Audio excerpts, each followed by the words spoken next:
नेहरू पर्वतारोहण संस्थान निम ने कोरोना काल में एक और उपलब्धि हासिल की है। 6 दिन के अंतराल में निम के 3 सदस्यों ने इनर लाइन क्षेत्र में पहली बार 3 चोटियों का आरोहण किया। इनमें से 2 चोटियों के नाम पहले रखे जा चुके हैं, जबकि एक चोटी का नाम अब रखा जाना है। उत्तरकाशी स्थित निम ने 3 सालों में करीब 10 ऐसी चोटियों का आरोहण किया जहां पहली बार इंसानी कदम पड़े हैं। इस बार की उपलब्धि इस वजह से भी खास है कि ये आरोहण बॉर्डर के पास इनर लाइन पर कोरोना काल की तमाम बंदिशों को पार करके किया गया।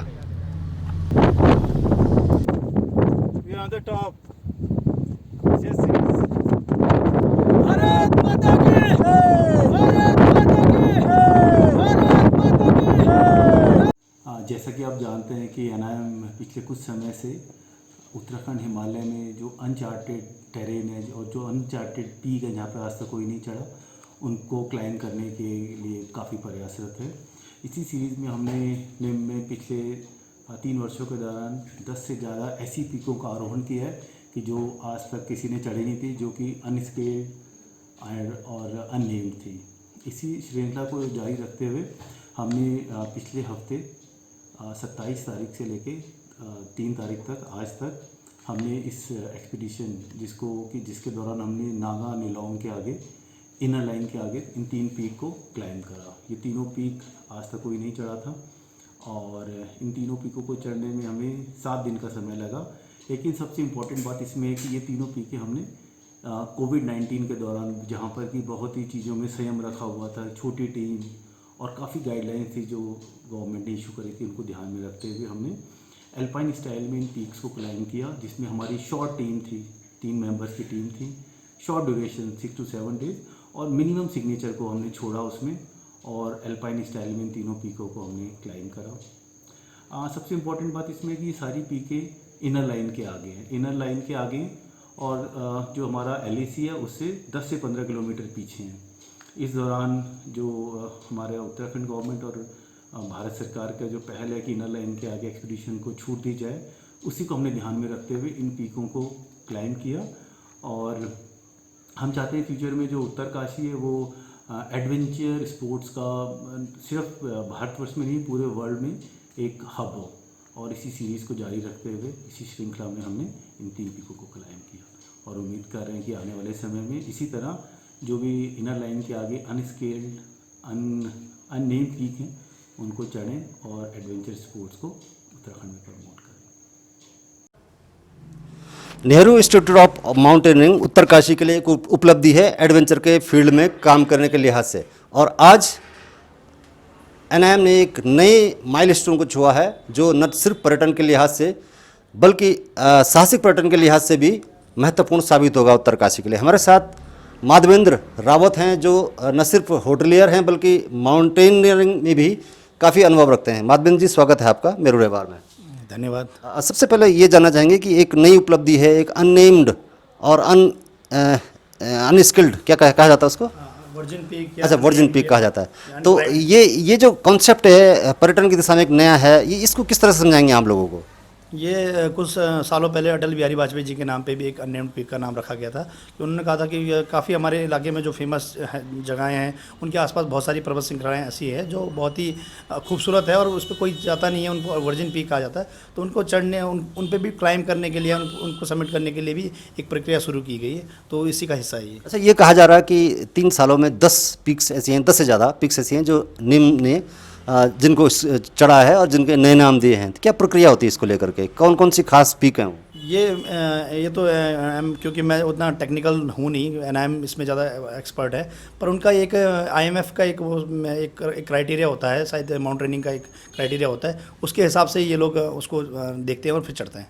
अच्छा, बिल्कुल। अभी एक जो कहा गया है, आपने भी हर्सिल में एक शुरुआत की थी, हर्सिल में भी एक पीक थी सामने जो तो हर्सिल में लगातार आप उसे देखते रहे हैं, इससे पहले इस तरह से रहा है, तो एक बड़ा गैप सा नहीं हो गया अचानक ऐसे कैसा है? आपको भी लगा कि इसको छूना चाहिए, इसका नाम रखा जाना चाहिए? एक्चुअली मैं हर्सिल में जो अब जब आप हर्सिल आते हो तो आपको एक ही पीक दिखाई देता है वहाँ आसपास से, और एक तो बंदरपूछ की रेंज तो नहीं कहेंगे उसको, उसके पहले एक है जो पुराली के ऊपर दिखाई देता है, और सामने पे एक बहुत खूबसूरत पीक दिखाई देती है जो तिलगाड़ से भी दिखाई देती है, वो उस पीक को एप्पल फेस्टिवल के दौरान, जब वहाँ पर एप्पल फेस्टिवल हुआ था, तो ये जो तत्कालीन जिलाधिकारी महोदय थे आशीष चौहान जी, उन्होंने कहा था कि क्यों ना हम एक पीक को यहाँ पर वर्जिन पीकों को सबमिट करें। तो हमने कहा था सर ये सामने पे ये पीक है। तो उन्होंने कहा था कि फिर वो आर्मी वाले बहुत पहले से उसको हॉर्न ऑफ हर्सिल कहते हैं, तो क्योंकि वो 2 पीक हैं, और फिर उस पर हमने कहा सर इस पर ट्राई करते हैं। तो उस पे हॉर्न ऑफ हर्सिल या माउंट विल्सन, और स्थानीय लोगों ने उसको पंचमुखी महादेव, और क्योंकि पंचमुखी महादेव उसी के पहाड़ी के नीचे आता है, तो ऐसे नाम देके फिर उस पर ये हुआ कि इस पर चढ़ते हैं, इस पर क्लाइंब करते हैं। तो वो एक प्रोग्राम हुआ था जिसको लास्ट ईयर तो बर्फ़ की वजह से वो नहीं हो पाया था, लेकिन इस दौरान कोविड के दौरान NIM ने उसको क्लेम किया है, चढ़े हैं उस पर। अच्छा, बिल्कुल। जो अभी जो बात आ रही है इनर लाइन एरिया में जो निम ने अभी एक उपलब्धि हासिल की है, ये इसकी सिचुएशन क्या है, किस तरह की सिचुएशन में है, टफ है, और पीक से किस तरह से हटकर ये है? नहीं, NIM के लिए तो मुझे नहीं लगता कोई चीज़ टफ होगी, क्योंकि वो तो एक ऐसा संस्थान है कि जिसने पता नहीं पूरे भारत में, पूरे विश्व में पता नहीं कितने अच्छे बेस्ट माउंटेनर दिए हैं।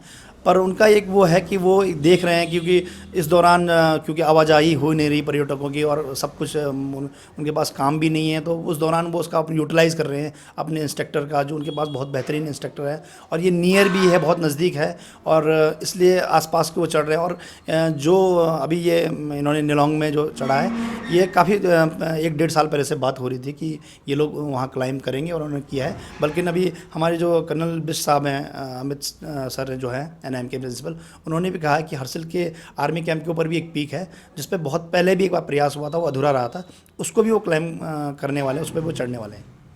बिल्कुल। आप होटल लाइन से जुड़े हैं, ट्रैकिंग व्यवसाय से भी जुड़े हैं। आपको क्या लगता है कि इस तरह की जो गतिविधियां होंगी, पर्यटन पर कितना असर पड़ेगा, कितना फ़ायदेमंद साबित होंगी, और क्या कुछ गुंजाइश है? जी, पर्वतारोहण के लिए तो उत्तरकाशी एक हब रहा है, पहले से ही है। हम देखते हैं जब हम बहुत छोटे थे, बीच में ये काफ़ी गतिविधियाँ थोड़ा कम हुई है, तमाम टाइप की जो हमारे बंदिशें थी पर्यावरण से संबंधित, पर धीरे धीरे ये दोबारा आ रहा है। और ट्रैकिंग, और इस कोविड के दौरान हमने देखा है कि ट्रैकिंग के लिए ऐसा कोई बुग्याल, और ऐसा शायद कोई, क्योंकि पीक तो टेक्निकल होता है, उस पर तो चढ़ नहीं पाते हैं, लेकिन जैसे अभी श्रीकंठ है, धराली में एक बुग्याल है, उसमें श्रीकंठ एक बेस है, श्रीकंठ की बेस तक 6th और 7th क्लास के लड़के गए हैं। और क्यारकोटी एक ट्रैक है लमखका तक पूरा गांव गया है उनका घूमने के लिए, वहाँ धार्मिक पूजा भी होती है। और अवाना खलियाणी जो ट्रैक है नया, वहाँ पर झाला में एक लड़का है अनवीर रोतेला, उन्होंने इनिशिएटिव लिया था, तो उसके साथ 20-25 लोगों के दल गया था, और परम्परागत वो वहाँ पर पूजा करके आए खलियाणी ट्रैक पे। और वो करीबन एक ही दिन में लड़के 2600 मीटर से और 4500 मीटर तक की हाइट उन्होंने क्लाइम चढ़ी है। और इसमें बहुत अच्छे रुझान आ रहे हैं, बहुत ज़्यादा बुकिंग आ रही है, बहुत ज़्यादा क्वेरी आ रही है, और ये पर्यटन के लिए बहुत ही बढ़िया है, पूरे हर्सिल के लिए नहीं, अपितु पूरे उत्तरकाशी डिस्ट्रिक्ट के लिए बहुत बढ़िया है। बिल्कुल। NIM ने शुरुआत कर दी है एडवेंचर की दिशा में कहें, पर्यटन की दिशा में कहें। अब जो स्थानीय जो ट्रैकिंग व्यवसाय से जुड़े हुए लोग हैं, वो इसकी शुरुआत कर सकते हैं, इसको एक नए अंजाम तक पहुंचा सकते हैं, ताकि ट्रैकिंग, पर्यावरण और इस पर्यटन को एक ही मंच पर लाया जा सके। तो नमस्कार, आज के लिए इतना ही। मैं हूं गिरीश गैरोला और आप देख रहे थे मेरू रहबार।